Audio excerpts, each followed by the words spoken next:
सद्गुरूंचे पुण्यस्मरण, सद्गुरु नाम संकीर्तन,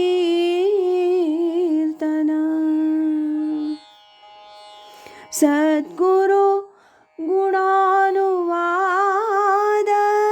गान, श्रवण मनन सद्गुरूंचे, श्रवण मनन सद्गुरूंचे.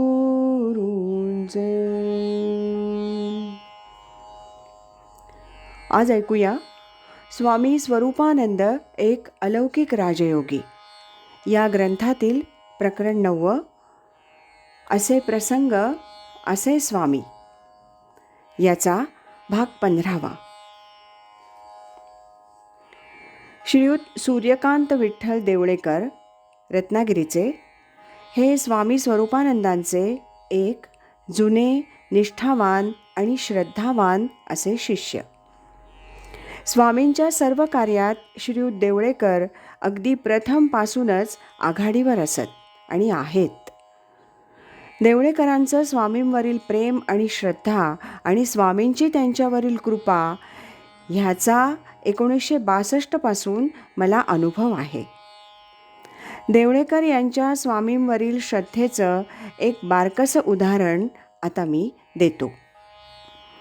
1964 सालची गोष्ट. रत्नागिरी पावसच्या अगदी निकटवर्ती स्वामी शिष्यांनी त्यावर्षी स्वामीजींची 60ची शांत करण्याचं ठरवलं होतं. फक्त धार्मिक विधीच करायचा असं ठरलं होतं. ह्याचा मला अजिबात पत्ता नव्हता. मी त्यावेळेस सांगलीला होतो. एक दिवशी अचानकपणे सांगली इथं देवळेकर यांची गाठ पडली. नंतर देवळेकर सांगलीला वखार भागात ज्या ठिकाणी उतरत असत तिथं रात्री त्यांना भेटण्यासाठी म्हणून मी गेलो. देवळेकर पहाटे जाण्यासाठी म्हणून सामानाची आवराआवरी करीत होते. पाहतो तर देवळेकर यांच्याजवळ तोंडाजवळ सीलबंद केलेले तांब्याचे 5-6 बारके गडवे पडलेले होते. ते गडवे पाहून मी शेठना म्हटलं, शेठ, हे हो काय? स्वामींची 60 शान करतो आहोत, त्यात पूजनासाठी म्हणून हे निरनिराळ्या नद्यांचं पाणी आहे. ही यमुना, ही गंगा, ही कृष्णा, ही भीमा, ही चंद्रभागा. आता गोदावरीचं पाणी आणण्यासाठी म्हणून नाशिकला निघालोय. देवळेकर शेठनी असं हे उत्तर मला दिलं होतं. ते ऐकून मला जरा नवल वाटलं आणि खरोखरच नवल वाटण्यासारखंच असं त्यात खूपच होतं. एरवी घरातील सत्यनारायणाच्या पूजेची म्हणा, एखाद्या विवाहाची म्हणा किंवा गणपतीची म्हणा, तयारीसुद्धा मुलांना किंवा नोकरांना सांगून करून घेणारा हा रत्नागिरीचा धनिक स्वामी शिष्य सद्गुरूंच्या 60 शांतीला आणि साध्या गंगापूजनासाठी म्हणून निरनिराळ्या नद्यांचं पाणी मिळवीत गावोगावी हिंडत होता. देवळेकर यांच्या स्वामींवरील प्रेमाची जातच अशी ही निराळी आणि आगळी होती. त्यांचं असं हे स्वामींवरील प्रेम, तसंच स्वामींचं सुद्धा त्यांच्यावर प्रेम होतं, कृपा होती. त्या प्रेमाची आणि कृपेची जातसुद्धा सर्वसामान्यांपेक्षा जरा भिन्न अशीच होती.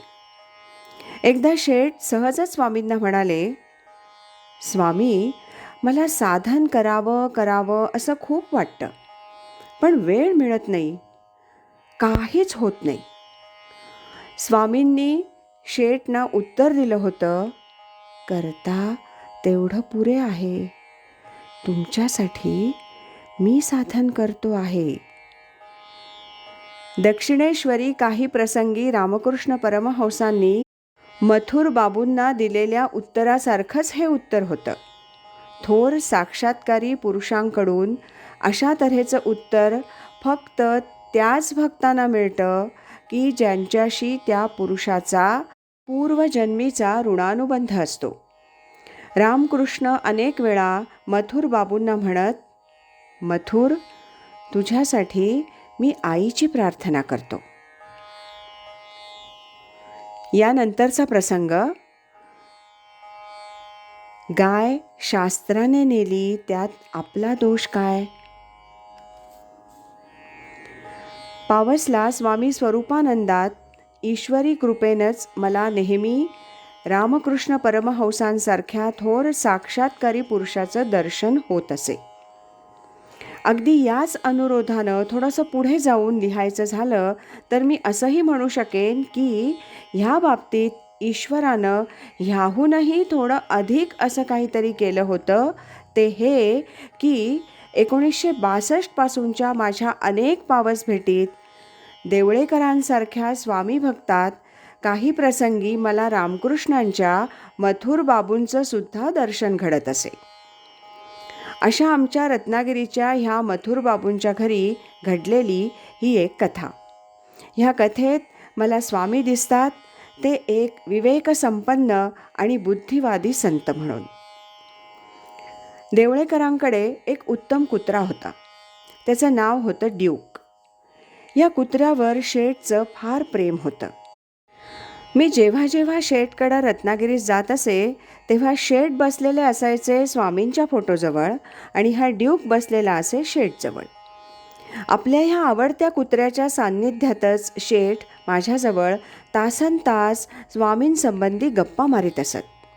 एके दिवशी या कुत्र्याला कोल्हा चावलं आणि तो पिसाळला. गावातील ज्या इतर कुत्र्यांना तो चावला ती कुत्रीसुद्धा पिसाळली. हे पुराण इथंच थांबलं नाही.